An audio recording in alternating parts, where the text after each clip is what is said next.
যমুনা নদীর ভাঙনে বিলীন হতে চলেছে বগুড়ার সারিয়াকান্দির শিমুলতাইয়ের সরকারি প্রাথমিক বিদ্যালয়। তাই রক্ষার আশা ছেড়ে দিয়ে বিদ্যালয়টি নিলামে বিক্রির প্রক্রিয়া চালাচ্ছে উপজেলা প্রশাসন।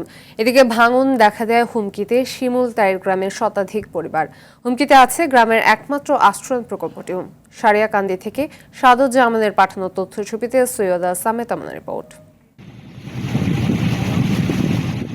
নদীগর্ভে বিলীনের পথে সারিয়াকান্দির চালুয়াপাড়ি ইউনিয়নের শিমুলতাইয়ের সরকারি প্রাথমিক বিদ্যালয়। উপায়ন্তর না দেখে এটি এখন নিলামে বিক্রির প্রক্রিয়া শুরু করেছে উপজেলা প্রশাসন। গেল বছর জিও ব্যাগ ও টিও ব্যাগ ফেলে ভাঙন রোধ করা হয়েছিল।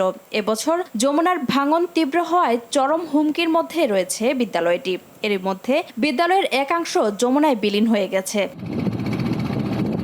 এমন পরিস্থিতিতে ঊর্ধ্বতন কর্তৃপক্ষের নির্দেশেই বিদ্যালয়টি নিলামে বিক্রির কথা জানান উপজেলা নির্বাহী কর্মকর্তা। স্কুল একটি রাষ্ট্রীয় সম্পদ, এটি কোনোভাবেই নদীতে যেতে দেওয়া যায় না। এজন্য আমরা যেহেতু পানি উন্নয়ন বোর্ড আমাদেরকে প্রত্যয়ন দিয়েছে যে এটি এবছর কোনোভাবেই সেভ করা সম্ভব না, স্পট নিলামের মাধ্যমে নিলাম দেওয়া হয়েছে। যমুনা নদীর ভাঙন হুমকিতে রয়েছে শিমুলতাইয়ের গ্রামের শতাধিক পরিবার। গ্রামের একমাত্র আশ্রয়ণ প্রকল্পটিও রয়েছে হুমকিতে। উপজেলা নির্বাহী অফিসার পানি উন্নয়ন বোর্ড সহ প্রচুর চেষ্টা চলমান আছে।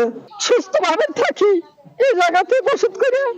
এখন আমরা যদি এই জায়গাতে উঠে যাই তা আমাদের যাওয়ার মতন পথ চাই। এখনো যদি বস্তা ফালায় তাও 400-500 পরিবার এখনো সুস্থ বসবাস করে পাবে। এখানে গতবার ওই বস্তা ফেলানো আটকা ছিল, এবারও বস্তা ফেলাইছে, কিন্তু এবার হয়নি সম্ভব। যমুনার ভাঙন থেকে এলাকাটিকে রক্ষায় সরকার সহ সবাইকে এগিয়ে আসার আহ্বান এলাকাবাসীর। সৈয়দা সামিয়া তামান্না, RTV।